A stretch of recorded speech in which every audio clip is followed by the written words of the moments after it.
नमस्कार, जोहार, जय हिंद। दोस्तों स्वागत है आपका आज के एक नए वीडियो में। और दोस्तों 2026 के पहले सप्ताह में ही आप लोगों के लिए बहुत बड़ी अपडेट आ गए हैं। दोस्तों यहाँ पर जनवरी महीने के पेंशन आप लोगों के खाते में भेज दिए गए हैं। दोस्तों यहाँ भी बात करूंगा कि खुशखबरी के साथ साथ बहुत बड़ी दुखद अपडेट भी आज के इस वीडियो में देने वाले हैं, क्योंकि दोस्तों 2026 की शुरुआती में जनवरी महीने के पेंशन भेजे गए हैं, लेकिन वहीं पर जनवरी महीने में ही बहुत लोगों का पेंशन बंद भी हो रहे हैं।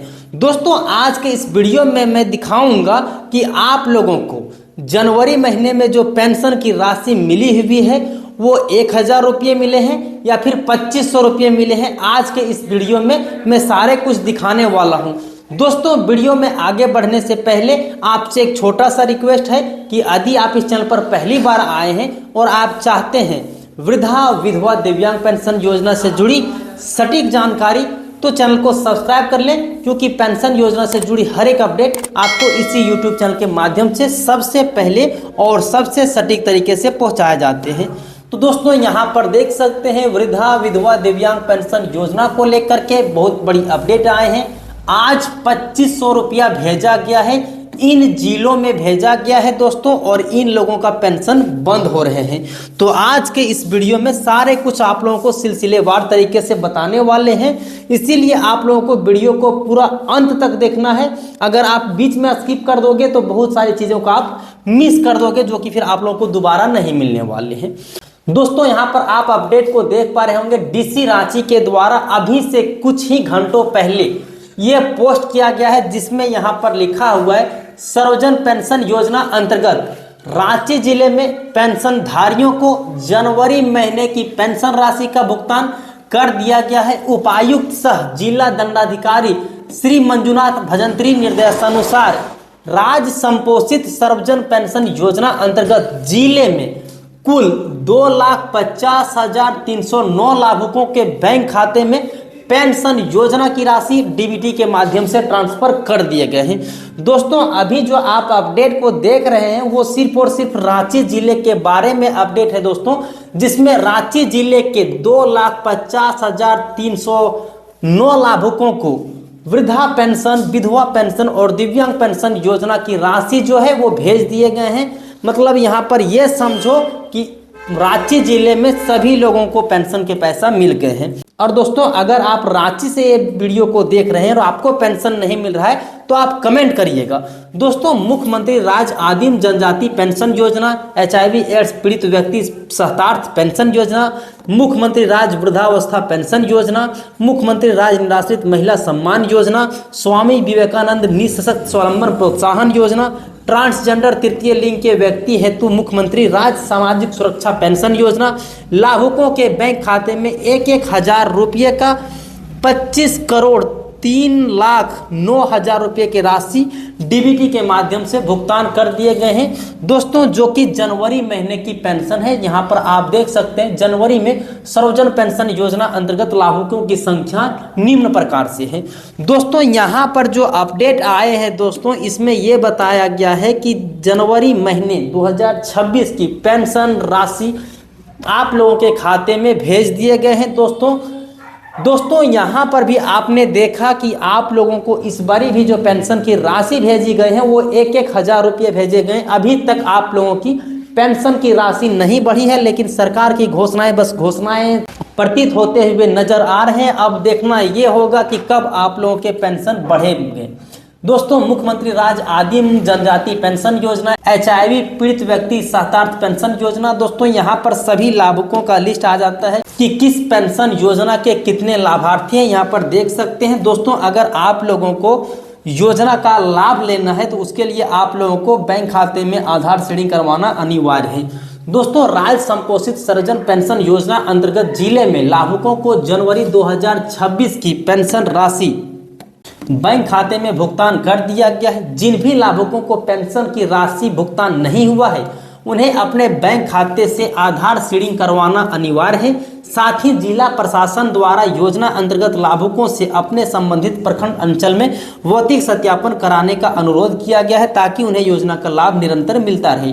दोस्तों यहाँ पर देख सकते हैं कि अगर आप लोगों को पेंशन योजना का लाभ मिल गया है जनवरी महीने में तब भी, और अगर नहीं मिले हैं तब भी, आप लोगों को प्रखंड अंचल कार्यालय में जाकर के भौतिक सत्यापन करवाना बेहद ही जरूरी है, ताकि जिस तरह से अभी आप लोगों को लगातार हर एक महीने पेंशन मिल रहे हैं, आप लोगों को बीच में बाधा ना हो।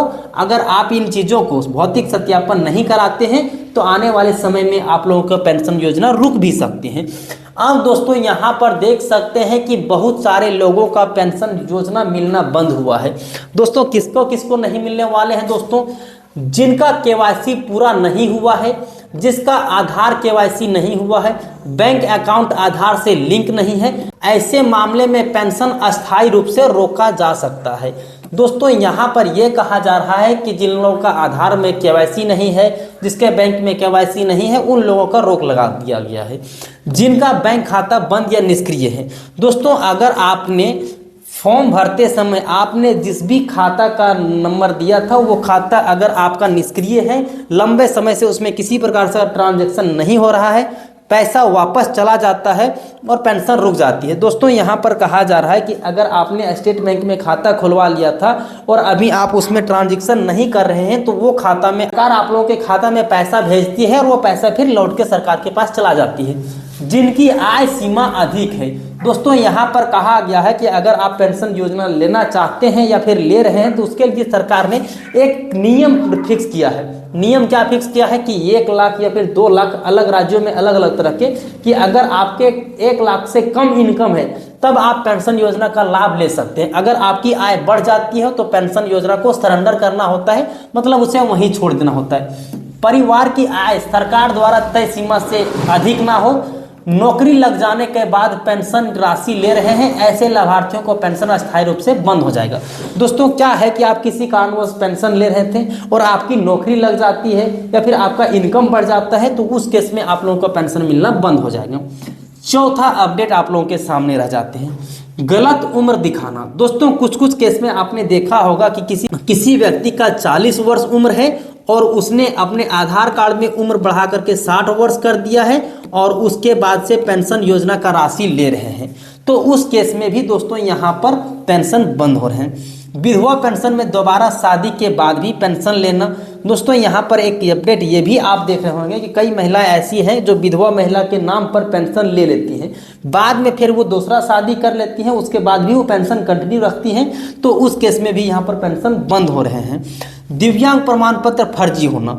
दोस्तों कुछ केस में ऐसा देखा गया है कि दिव्यांग ना होते हुए भी सरकारी अस्पतालों से गलत तरीके से दिव्यांग प्रमाण पत्र बना लेना और जांच में जब पकड़े जाते हैं तो उसमें आप लोगों की पैसा रिकवरी भी किया जाता है और आप लोगों की पेंशन बंद भी की जाती है। जिनका भौतिक सत्यापन नहीं हो पाया है, फिजिकल वेरिफिकेशन फेल हो गया है, उन लोगों की भी बंद होंगे। अब दोस्तों यहाँ देखिए, बीएलओ पंचायत सेवक के सत्यापन के नाम नहीं मिलना, व्यक्ति की मृत्यु हो चुकी है लेकिन रिकॉर्ड अपडेट नहीं है, ऐसे केस में पेंशन तुरंत रोक दी जाती है। दोस्तों बहुत सारे केस में क्या है कि आप लोगों को जो वृद्धा पेंशन मिलता है, बहुत व्यक्तियों की निधन हो जाती है, उसके पश्चात भी उसके खाते में पेंशन के राशि जाते हैं, तो उस केस में भी तत्काल बंद कर दिया जाता है, क्योंकि जो आपकी बीएलओ होती है वो आपकी सत्यापन में आप लोगों को देखता है कि आपके गांव में, पंचायत में कौन वैसे व्यक्ति हैं जिसकी मृत्यु हो गई है और पेंशन ले रहे हैं, तो उसका भी नाम यहाँ पर कट रहा है। दूसरे राज्य में शिफ्ट हो गए। कई लाभार्थी ऐसे होते थे, मान लीजिए झारखंड के निवासी थे और झारखंड में पेंशन योजना का लाभ ले रहे थे, लेकिन अब वो जाकर के दिल्ली में शिफ्ट हो गए हैं, तो उसमें यहाँ पर देख सकते हैं पेंशन बंद हो जाते हैं। अब दोस्तों यहाँ पर देख सकते हैं पेंशन बंद होने से कैसे बचें, तो यहाँ पर कुछ निम्न बातें दिए गए जो 5 तरह के हैं। सबसे पहले आधार बैंक लिंक जरूरी चेक करें, हर साल केवाईसी अपडेट करें, पंचायत प्रखंड कार्यालय में जाकर के जानकारी अपडेट रखें, मोबाइल नंबर डीबीटी से लिंक कर लें, कोई बदलाव जैसे शादी, नौकरी, मृत्यु तुरंत बताएं। जरूरी सूचना आप लोगों के लिए, अगर आप लोगों को इस महीने जनवरी महीने में या फिर पिछले 4 महीने से 6 महीने से पेंशन की राशि आप लोगों के खाते में नहीं मिल रहे हैं तो उसके लिए क्या करना होगा वो जरूरी सूचना को आप देख सकते हैं। अगर आपका पेंशन अचानक बंद हो गया है तो घबराएं नहीं, पहले अपने सीएससी सेंटर, प्रखंड कार्यालय, पंचायत में संपर्क करें कि आखिर आप लोगों की पेंशन अचानक से रुक क्यों गई है। उसके लिए यहाँ पर आप देख पाएंगे, उसके बाद जो भी प्रॉब्लम होगा सीएससी सेंटर वाले या फिर प्रखंड कार्यालय वाले बता देंगे। उसके बाद सही दस्तावेज को फिर से वहाँ पर लेकर के जाना होगा, फिर से सत्यापन कराना होगा, उसके बाद आप लोगों की पेंशन दोबारा से चालू कर दिए जाएंगे। तो दोस्तों यही थी आज का अपडेट जो कि मैंने आप लोगों के साथ रखा। अगर आप दूसरे जिले से इस वीडियो को देख रहे हैं तो बारी बारी में आप लोगों को जैसे जैसे पेंशन राशि मिलते जाएगी, जैसे अभी आपने देखा कि रांची में पेंशन मिला, फिर आप लोगों को गिरिडीह में मिलेंगे, फिर हजारीबाग में मिलेंगे, उसी तरह से मैं आप लोगों के लिए हर एक जिला का अपडेट लाते रहूंगा। तो दोस्तों आज के लिए तो नहीं, फिर मिलते हैं अन्य किसी वीडियो में, तब तक के लिए जय हिंद, अपना ख्याल रखें।